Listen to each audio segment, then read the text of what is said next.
Ecoam nesta sala as reivindicações das ruas. A nação quer mudar. A nação deve mudar. A nação vai mudar. Hoje, 5 de outubro de 1988, no que tange à Constituição, a nação mudou.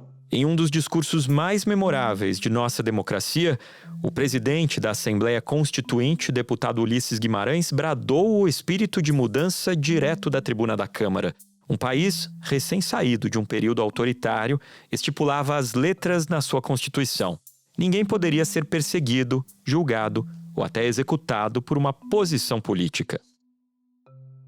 E com 5 ministros do Supremo Tribunal Federal indicados por militares, o receio de represálias pairava no ar. Por isso, o artigo 53 do texto constituinte definiu uma imunidade importante à época. A Câmara e o Senado teriam de aprovar a abertura de processos criminais contra parlamentares. Superada a sombra da ditadura e o temor de fechamento do Congresso, o que se viu na prática foi um incansável esforço de autoproteção por 13 anos. Esse movimento, como estava na Constituição, você não tinha um prazo para analisar e aí não ia para plenário nunca. Mais de 250 pedidos foram encaminhados para a Câmara dos Deputados e apenas um só, entre 1988 e 2001, foi autorizado. Isso mostra exatamente o sentimento de corporativismo que está presente dentro da Câmara. Um dos casos mais emblemáticos para a opinião pública foi o do deputado da motosserra, já em 1999. E o Debrando Pascoal, ex-coronel e deputado federal pelo Acre, ficou conhecido pelo esquartejamento do mecânico Agilson Firmino e pelo assassinato do filho de 13 anos da vítima. A condenação pelos crimes brutais chegou com um atraso de mais de 10 anos e saiu pela justiça comum. Protegido por imunidade parlamentar, Hildebrando conseguiu driblar a abertura de um processo no STF, mesmo depois de chefiar um esquadrão da morte. Por pressão, a regra mudou em 2001. A partir de agora, em casos de crimes comuns, a Justiça deve apenas informar ao Congresso a abertura do processo. Imunidade parlamentar agora só serve para crimes de voz, voto e opinião. Agora, em 2025, o Congresso Nacional avançou mais uma casa na empreitada de autoproteção.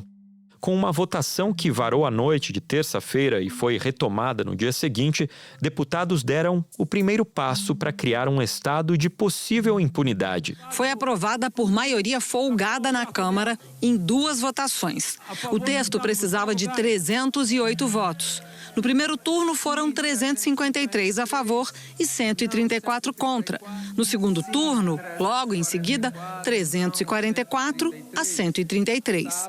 Só Rede, PCdoB, Novo e PSOL não deram nenhum voto a favor da PEC da blindagem. Existe um verdadeiro temor dos deputados e senadores, congressistas como um todo, com várias investigações no Supremo Tribunal Federal, especialmente aquelas investigações em relação às emendas parlamentares, desvio de emendas parlamentares. Então, foi um movimento, eu diria, desesperado.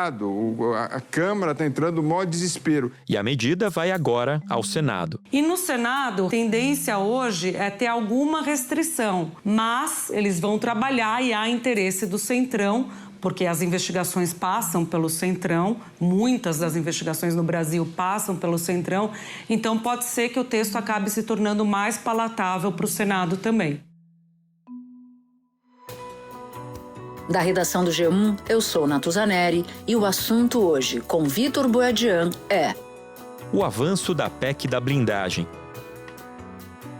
Eu converso com Elisa Claveri, repórter da Globo News em Brasília, e com o advogado criminalista Renato Stanziola Vieira, sócio do QED Vieira Advogados. Renato é mestre e doutor em Direito Processual Penal pela USP e ex-presidente do Instituto Brasileiro de Ciências Criminais. Quinta-feira, 18 de setembro. Elisa, a gente já vai falar da manobra que foi feita pouquinho nos últimos momentos da votação dessa PEC. Mas antes eu quero entender como ficou o texto aprovado pelos deputados a toque de caixa e quais as diferenças que ele tem com o que foi aventado ainda em agosto, na última tentativa, na tentativa anterior de emplacar essa ideia, quando a proposta então não havia avançado. Aquela primeira tentativa de votar o texto era um texto ainda mais grave. Não que o de hoje não tenha sido muito grave, mas da última vez eles chegaram a aventar numa reunião vários pontos muito polêmicos, porque os parlamentares eles tinham que autorizar ainda a investigação dos seus pares. Então, a etapa inicial, a Polícia Federal não podia nem fazer investigação contra parlamentar sem a autorização ou da Câmara, em caso de deputado, ou do Senado, no caso do senador. Um outro ponto que essa primeira versão, que nunca foi publicada, mas foi discutida nos bastidores, um outro ponto que ela tinha é que ela alterava o quórum do Supremo Tribunal Federal para abertura de ação penal e para condenação. Então, teria que ter 2/3 dos ministros. E aí eles também mudavam, então, a composição, esse quórum do Supremo Tribunal Federal. Isso estava nessa primeira versão, mas mesmo naquele dia em que nessa reunião de líderes houve essa grande confusão, que os próprios deputados entenderam que estavam avançando o sinal, mesmo naquele dia, assim que a reunião acabou, alguns líderes do Centrão já ligaram uns para os outros para tentar avançar em um texto mais enxuto. Eu acho que a gente não pode nem chamar de um texto light, porque não tem nada de light, assim, é um texto que é bem problemático, porque agora, com essa proposta que eles aprovaram, os parlamentares têm que autorizar a ação penal contra os seus colegas. Então, na versão anterior era a investigação, por parte da Polícia Federal. Agora, a investigação está garantida, não precisa de autorização dos parlamentares, mas para isso virar uma ação penal, isso tem que ser autorizado ou pela Câmara dos Deputados, no caso de deputados, ou pelo Senado, no caso de senadores. E o ponto mais grave é que eles aprovaram que essa votação tem que ser secreta. Então, a sociedade civil, os eleitores, eles não vão saber como que os deputados votaram pela autorização ou não da ação penal de um dos parlamentares. Isso é um ponto muito grave. Um outro ponto é que hoje, pela Constituição, os deputados também têm que autorizar a prisão em flagrante por crime inafiançável. Deputados e senadores. E aí o caso mais recente que a gente vai se lembrar é o caso do Chiquinho Brazão. Vocês se lembram que o plenário da Câmara teve que autorizar a prisão dele. Isso já é assim hoje. Só que a mudança que a PEC faz é que a votação, nesse caso, também tem que ser secreta. E aí, usando esse exemplo do Chiquinho Brazão, que foi a votação mais recente que a gente teve, não era uma votação secreta, foi uma votação aberta. E, na ocasião, muitos deputados queriam votar contra a prisão dele, queriam rejeitar a prisão do Chiquinho Brazão. E só não rejeitaram porque diziam que era um caso, era um assassinato de uma vereadora. Então, era um caso muito emblemático, eles sabiam que ia ter uma repercussão muito negativa na sociedade, por isso eles não votaram contra a prisão. E foi uma prisão que foi autorizada com 20 votos, uma margem muito pequena, poderia ter sido rejeitada. Um outro ponto que eles incluem nessa PEC é o foro privilegiado para presidentes nacionais de partidos. E aí, conversando com vários parlamentares, eles dizem que isso tem 2 pontos. Foi demanda de alguns presidentes de partidos do Centrão, então é uma emenda que eles falam que tem nome e sobrenome. Foi uma demanda deles. E um outro ponto também é que foi uma forma de conseguir apoio de mais partidos para votar essa PEC, porque teria o interesse também dos presidentes dos partidos. E aí agora eles vão ser julgados pelo Supremo Tribunal Federal, vão ter esse foro por prerrogativa. Acho que esses são os pontos mais graves. Acho que o voto secreto é a coisa mais grave ainda, e foi essa que quase caiu ontem, né? Quer dizer, quase caiu não, ela caiu por uma votação. E aí é o que eu queria entender essa gravidade, porque é raríssimo isso acontecer numa votação de matéria. Porque foi para votação, o resultado da votação deveria ser respeitado, mas houve uma manobra para poder retomar esse texto que havia sido vencido no dia anterior, Elisa? Exatamente, uma manobra que, pelo que eu conversei com técnicos da Câmara, sem precedentes. E aí eu vou explicar para vocês por quê.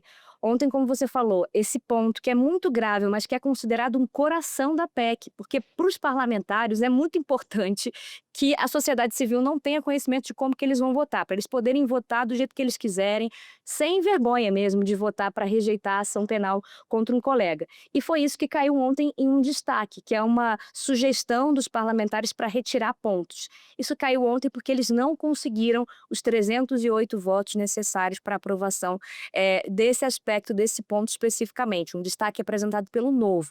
Ali foi até talvez uma falta de articulação mesmo de Hugo Mota, do presidente da Câmara, porque ele encerrou a votação muito cedo, tinha 470 votos na mesa e ele encerrou, e faltaram 12 votos para alcançarem esses 308.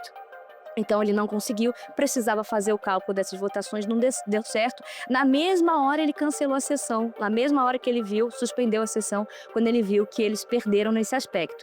E aí hoje de manhã eles já se articularam para fazer o que a gente chama aqui regimentalmente de uma emenda aglutinativa. É uma forma de você juntar os destaques que faltavam, e faltavam 2 destaques para analisar essa PEC, e você coloca esse destaque que foi rejeitado ali no meio. Você faz uma redação diferente, coloca algum ponto diferente para poder analisar de novo. Por que que isso é um problema, segundo técnicos da Câmara? A gente está falando de uma PEC, uma alteração na Constituição, e isso precisa passar em 2 turnos. Como já estava no segundo turno de votação, esse texto que foi aprovado hoje, essa emenda aglutinativa, ela não foi aprovada em primeiro turno. Então é um texto diferente do que foi votado ontem, e a Constituição determina qualquer mudança, qualquer PEC, tem que ser igualzinha no primeiro turno e no segundo turno. O máximo que pode ser feito no segundo turno é retirar ponto. Eles não podem incluir coisas novas. E por mais que seja uma pequena coisa, foi uma coisa nova, que só foi aprovada em segundo turno. E hoje, durante a votação, todos os partidos que estão contra a matéria sinalizaram e ameaçaram que vão levar isso para o Supremo Tribunal Federal. O PT, o PSOL, o Novo, eles querem judicializar essa questão. E, inclusive, o líder do PT levou isso durante a sessão e o presidente da Câmara falou: olha, se você quiser judicializar, tudo bem, você faz isso todo dia mesmo. Então até brincou um pouco com essa questão, dizendo que se quisesse pode judicializar. No fim de agosto, o texto entrou na pauta aqui da Câmara, mas não houve consenso. A proposta do mês passado exigia, por exemplo, a votação de 2/3 do STF para condenar parlamentares. Exigia autorização prévia do Congresso até para abrir investigação. Ministros do Supremo chegaram a alertar que o texto poderia ser considerado inconstitucional. Você tocou num ponto aí muito importante dessa resposta dada pelo presidente da Câmara sobre um parlamentar levar tudo para a justiça. A gente vê um momento de muitas tensões entre o Congresso e o Judiciário.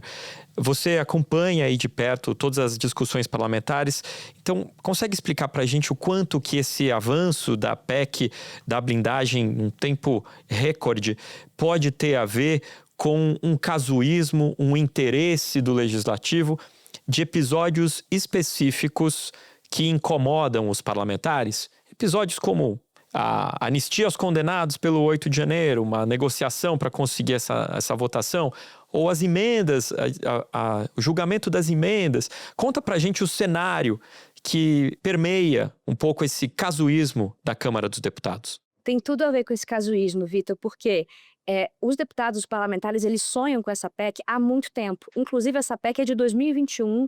Arthur Lira tentou votar essa PEC, não conseguiu, e agora a gente tem essa nova tentativa. O que mudou no cenário para essa PEC ser aprovada dessa vez, mesmo com toda a repercussão negativa nas redes sociais, sociedade civil? O que mudou? O cenário, o medo que eles estão vivendo. De um lado, o Centrão está com medo de investigações envolvendo emendas parlamentares. Isso é nítido, eles falam isso muito claramente nos bastidores, eles conversam isso com o ministro do Supremo, que eles estão preocupados com essas investigações. Já é a primeira reação que vem lá do Supremo em relação à PEC da blindagem, em relação a essa aprovação. O Flávio Dino deu um prazo de 15 dias, tanto para a AGU, Advocacia Geral da União, quanto para o Tribunal de Contas da União estabelecerem um calendário, um cronograma para fiscalizar as emendas PIX. O que ele fez na prática? Ele apertou o prazo, a definição de um calendário para a prestação de contas das emendas impositivas, as emendas PIX, né? Aquela que o dinheiro bate e já vai para o município. Basicamente, enquanto essa PEC não avança em sentido definitivo, já se tem um calendário para você analisar a prestação de contas e, claro, colocar eventuais punições. Isso é um ponto. E aí eles conseguiram o apoio da oposição, porque a oposição está incomodada com as operações muito relacionadas ali, principalmente o ministro Alexandre de Moraes. Então, a gente tem os dois lados. A oposição é incomodada com o Supremo por questões envolvendo o ministro Alexandre de Moraes e o Centrão muito preocupado com emendas parlamentares, com as investigações que estão cada vez chegando mais perto, investigações muitas tocadas ali pelo ministro Flávio Dino, mas também outros ministros são relatores de outros casos. A proposta, capitaneada pelo Centrão, contou com vários partidos. No primeiro turno, o PT orientou o voto contrário à proposta, mas 12 deputados votaram a favor da PEC. Já o PSB se dividiu, 9 votos a favor e 6 contra. PL e republicanos foram unânimes pela aprovação. O PP teve 3 contrários, mas 46 a favor. União Brasil, 4 contrários, 53 a favor. O MDB, que é Frente Ampla, não é Centrão, 35 a favor da PEC e 5 contra. Agora, olha só, o PSD, 25 a favor, mas 18 contra. Bom, Elisa, o texto aprovado em 2 turnos na Câmara, com a Casa tendo votado todos os destaques, vai agora ao Senado. Quer dizer, se não for judicializado antes. Mas que leitura que os senadores fizeram dessa pauta que cai agora no colo deles? Qual a expectativa de tramitação lá no Senado? O que eu escutei hoje de alguns deputados do Centrão é o seguinte: a gente não ia votar um texto desse, a gente não ia se expor desse jeito, se a gente não achasse que o Senado ia embarcar com a gente. Então, eles estão contando com isso, eles estão contando que o Senado vai avançar nessa proposta. Eles estão contando com uma proximidade de Hugo Mota ao presidente do Senado, Davi Alcolumbre. Isso é o que a Câmara dos Deputados está contando. Mas aqui no Senado a gente já tem resistências importantes, porque o Centrão do Senado é muito diferente do Centrão da Câmara dos Deputados. O presidente da Comissão de Constituição e Justiça do Senado, que é o senador Otto Alencar, ele já falou, ele disse que acha que essa PEC não passa de jeito nenhum no Senado. O senador Renan Calheiros já tomou posição contrária, o líder Omar Aziz vai encaminhar contra, e vamos trabalhar dentro do PSD para rejeitar essa proposta. Ela não pode ser nem analisada e retornar para a Câmara, tem que ser enterrada no Senado Federal, acabar lá, destruí-la lá, certo? E a gente tem um cenário no Senado interessante, que é o seguinte: no próximo ano, 2/3 do Senado vão ser modificados, né? A cada 4 anos a gente tem ou eleição de 1/3 dos senadores ou 2/3. Então, em 2026, a maior parte do Senado vai ter que concorrer de novo. Se não mudar de ideia de profissão, vai ter que concorrer de novo e se reeleger a senador. Então, eles estão muito preocupados com pautas polêmicas. Isso foi um problema na votação do aumento de número de deputados, por exemplo. E agora, tudo indica que isso vai ser uma pressão também para essa PEC da blindagem. A reação das pessoas nas redes sociais foi muito intensa, muito intensa. Todo mundo viu, isso virou meme em todos os lugares. Então, assim, os parlamentares estão assustados com a reação que as redes sociais tiveram por críticas em relação a essa PEC. Precisa de 49 votos aqui no Senado. Teoricamente, pelo regimento, tem que passar pela Comissão de Constituição e Justiça, que inclusive é onde nós estamos agora, só que Otto Alencar, que é o presidente, já disse que se for aqui, ele vai escolher um relator contrário à PEC, mas Davi Alcolumbre poderia avocar essa PEC diretamente para o plenário, para ela ser votada lá. Elisa, e como o avanço da PEC da blindagem está ligado à discussão sobre a anistia aos condenados pelo 8 de janeiro? As coisas estão muito conectadas, essas discussões dessas duas propostas muito, muito polêmicas, e houve uma chateação muito grande do Centrão com o PT, porque tinha um acordo que o PT ou liberaria a bancada ou votaria a favor dessa PEC, mas o PT acabou entendendo que essa PEC seria muito ruim politicamente. E a apuração que eu fiz até com o Guilherme Bausa é que o presidente Lula se reuniu com o presidente do PT, Edinho Silva, e Lula, embora Lula tenha dito, eu não quero interferir, esse assunto é do Congresso Nacional, Lula disse que essa PEC era muito ruim para a opinião pública. E isso mudou tudo. Isso fez com que Edinho Silva ontem viesse aqui para a Câmara dos Deputados, se reunisse com a bancada do PT e com essa reunião do presidente do PT e dos deputados, ficou fechada a questão de que eles votariam contra.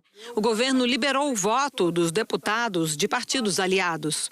O PT orientou o voto contrário à proposta, mas 12 dos 67 deputados votaram a favor da PEC no primeiro turno. O Centrão ficou super bravo com isso. E aí aconteceu até uma jogada muito interessante, porque o PT estava orientando contra, mas estava contando voto a favor da PEC, porque eles queriam que a PEC fosse aprovada, porque se não fosse aprovada por culpa deles, aí ia acabar a governabilidade de vez. Eu ouvi isso de um deputado claramente nas vésperas ali da votação, contando o voto e torcendo para essa PEC passar, porque eles não queriam que a culpa caísse no PT, porque isso ia dificultar ainda mais a governabilidade. E isso tem tudo a ver com a anistia, que pode ser votada, essa urgência da anistia está na sombra aí há muito tempo, tem gente que diz que vota, tem gente que diz que não vota. Então, essas duas pautas foram colocadas uma atrás da outra, também por uma pressão para o PT aprovar a PEC da blindagem, e o Centrão, com isso, poderia derrubar ou facilitar o clima para derrubar a urgência da anistia. Aprovação da urgência do tema da anistia na Câmara dos Deputados. De 311 votos favoráveis, 166 votos contrários e 7 abstenções. Deputados da oposição estão celebrando aqui no plenário o resultado. O resultado foi melhor do que o esperado, inclusive pela base do governo. Elisa, muito obrigado por ajudar a gente a compreender uma agilidade tão grande do Congresso Nacional para aprovar algo tão controverso para o eleitorado brasileiro. Volte sempre ao assunto. Vitor, muito obrigada. Estou morrendo de saudade de você aqui em Brasília, mas adoro te ver brilhando aí em São Paulo. Me chame sempre, que é um prazer estar aqui com vocês. Espera um pouquinho que eu já volto para falar com o Renato Stanziola Vieira. Doutor Renato, eu falava agora há pouco com a Elisa Claveri sobre a discussão, a toque de caixa, da Câmara para aprovar essa PEC da blindagem.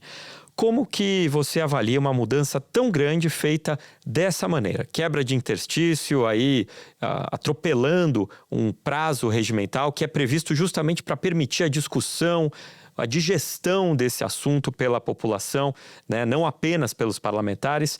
O que significa mexer na Constituição desse jeito, nesse momento? Por que a Câmara apresentou uma PEC para discutir a matéria e não um projeto de lei? Lembrando que temas sociais importantes como licença maternidade ou casamento LGBT não foram incluídos na Constituição por meio de emendas. O que nós temos aqui é uma manifestação que me parece das mais irresponsáveis. Primeiro, pelo ponto de partida, que nós não estamos diante de um momento constitucional que justifique isso. E segundo, porque essa pretensão, se fosse feita via uma política legislativa comum, ela fatalmente e facilmente seria questionada, já que frontalmente isso se chocaria com a Constituição Federal. Então, momentaneamente se utilizou de um atalho para tentar alterar a Constituição Federal, com uma consequência política das mais graves, que é a seguinte: o Brasil convive com um controle do Poder Judiciário, inclusive das emendas. Então, é muito mais simples para o Poder Judiciário declarar a inconstitucionalidade de uma lei do que ele declarar a inconstitucionalidade de uma emenda constitucional. Mas existe essa possibilidade no cenário brasileiro, só que, politicamente, o resultado disso é uma forçosa exposição, mais uma vez, do Supremo Tribunal Federal para um lugar necessário, que é o de controle dos atos de algum outro poder.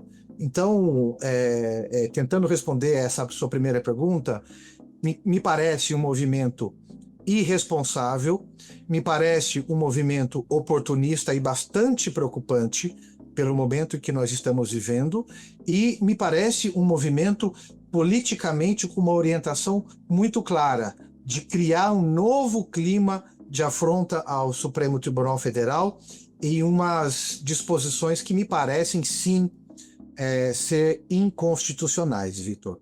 Há parlamentares, inclusive o presidente da Câmara, que argumentam que essa PEC significa retornar a um texto que existia em 1988, né, na promulgação da Constituição. Primeiro, procede esse argumento? E depois, se procede, por que houve uma mudança em 2001 na legislação, na emenda, na Constituição, para fazer uma interpretação diferente do tratamento dado pela Justiça aos parlamentares? Esse argumento não me parece ser convincente, viu, Vitor? Não me parece convincente porque, se nós voltarmos os olhos para 1988, nós escolhemos fazer a Constituição como nós a fizemos, porque nós estávamos com os traumas ainda e as chagas marcadas pelo regime ditatorial que tinha se encerrado em 85, o regime civil-militar ditatorial, e era muitíssimo importante naquele contexto que nós prevíssemos todas as garantias, o maior número possível de garantias, particularmente para o exercício da atividade parlamentar, porque, inclusive, era muito comum, nos anos que precederam 88, o fechamento do Congresso. Então, o leque de garantias fazia muito sentido naquele contexto. E isso veio em um crescendo de amadurecimento da sociedade brasileira, ao mesmo tempo de um combate contra a corrupção dentro de regras pré-estabelecidas, pormenorizadas, mas além do combate à corrupção, de uma necessária transparência e de um necessário estabelecimento de controles dos atos dos poderes. Foi por isso que, na presidência da Câmara do então deputado Aécio Neves, em 2001, com o caso rumoroso que era daquele deputado Natal Gonadon, nós pretendemos evoluir e aí estabelecer alguma independência de questões técnicas que, ao fim e ao cabo, dizem respeito ao poder judiciário, que é o controle sobre recebimento de causas penais, análise de justas causas, materialidade, autoria. Isso, ordinariamente, é uma matéria que diz respeito ao poder judiciário. Então, naquele momento, nós demos um primeiro passo para separar o que é de atribuição do poder legislativo e o que é de atribuição do poder judiciário. E vínhamos, mesmo que isso ainda não nos evitasse de um grande espírito corporativista, porque permanecia de 2001 até agora a possibilidade de sustar o andamento de uma ação penal, agora nós voltamos, mas nós não estamos mais no espírito com um temor autoritário de uma ditadura, que era o que nos perseguia até então.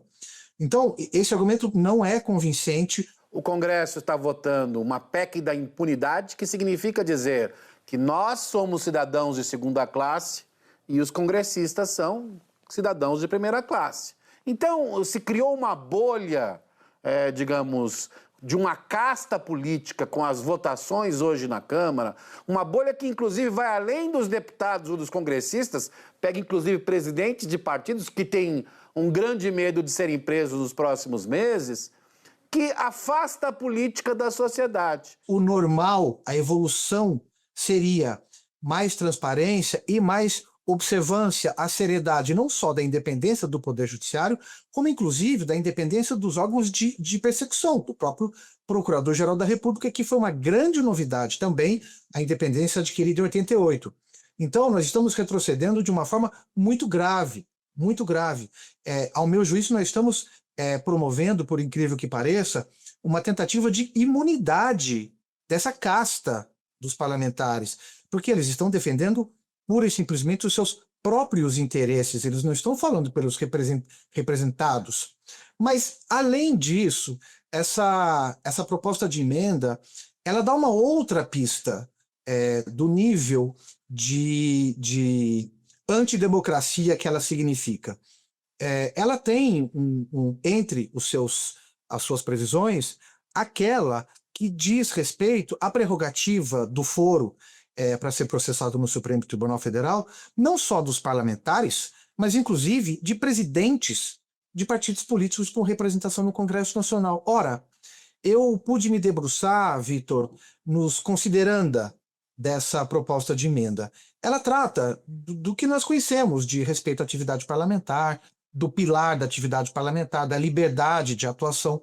Mas esta previsão de tratar o foro específico para pessoas que sequer exercem atividade parlamentar, ela trai esse ideário como se ele fosse verdadeiro e não é. Então, é uma medida nitidamente retrógrada, é uma medida que me parece muito irresponsável do ponto de vista jurídico, e ela presta um desserviço à nossa democracia. A gente teve agora, recentemente, na votação dos destaques finais aí da proposta na Câmara, inclusive o retorno à exigência de voto secreto para análise desses processos que eventualmente venham a ser abertos para processos referentes a parlamentares, passam a ter uma análise dentro do Congresso Nacional através de um voto secreto da maneira como foi aprovado pela Câmara dos Deputados. Isso havia sido retirado na votação de um destaque ontem no início da madrugada, na terça-feira, no início da madrugada de quarta-feira, e foi retomado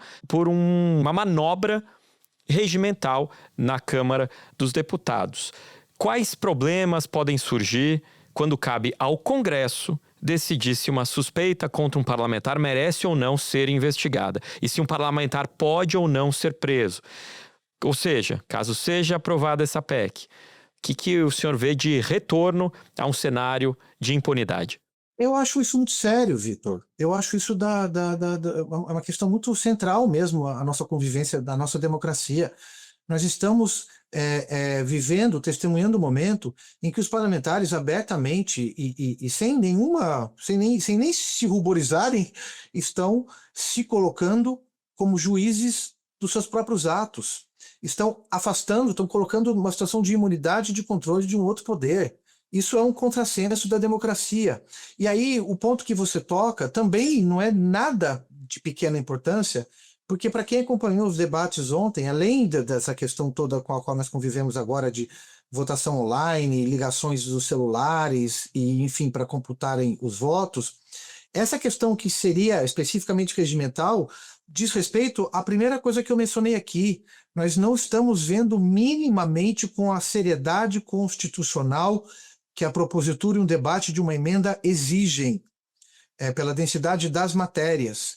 O Supremo Tribunal Federal, nos precedentes que nós podemos pesquisar, ele tem uma relativa deferência, um relativo respeito às questões regimentais. Mas isso que você está ponderando agora, Vitor, e nós vimos entre ontem e hoje, exemplifica o nível de atropelo e de irresponsabilidade. Muito bem.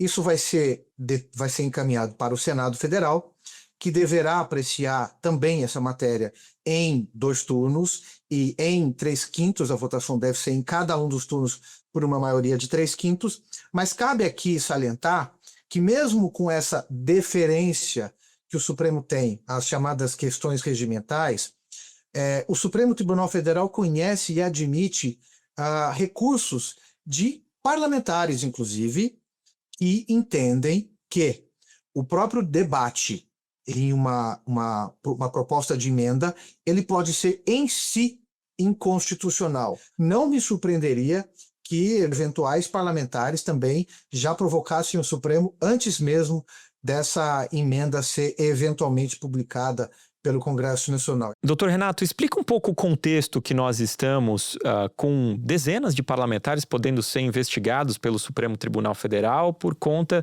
de irregularidades na distribuição de emendas. O quanto que isso pode estar por trás do interesse dos parlamentares em se blindar e também qual o risco que a gente pode passar a ter se essa PEC for aprovada com criminosos querendo se eleger para também se blindarem? A gente está falando da nossa democracia, Vitor, e pensando na sua pergunta, me ocorreram todos os esforços que nós tivemos para promulgar, por exemplo, a lei da ficha limpa. E que, veja, não foi uma questão de emenda, foi o poder constituinte da sua mais comum organização que promoveu a lei da ficha limpa. E ali nós tivemos um primeiro movimento de separar, digamos assim, o joio do trigo, com impedimento de condenações já com 2º grau, enfim. Quem é que nós queremos que nos represente? Eu não posso partir de uma pressuposição de que pessoas que já são integrantes de crime organizado, ou que já sejam autoras de crimes, possam tentar pleitear um cargo eletivo pensando nessa imunidade. Para mim, os legisladores que estão tentando fazer essa medida hoje são tão irresponsáveis que não estão nem pensando nesse futuro, que é um futuro bastante plausível.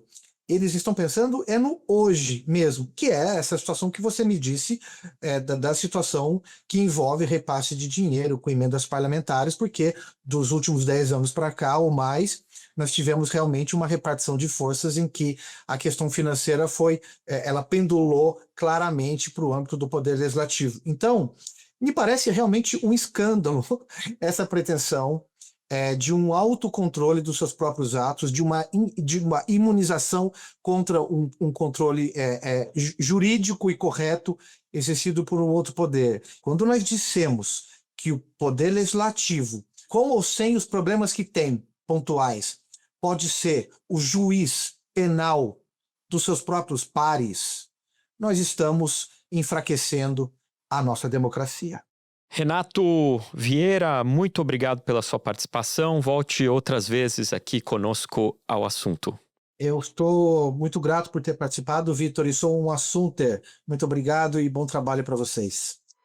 Este foi o Assunto, o podcast diário disponível no G1, no YouTube ou na sua plataforma de áudio preferida. Comigo na equipe do Assunto estão Mônica Mariotti, Amanda Polato, Sara Rezende, Luiz Felipe Silva, Tiago Kazuroski e Carlos Catelan. Nesse episódio também colaborou Bervelin Albuquerque. Eu sou Vitor Boiadian e fico por aqui. Até o próximo Assunto.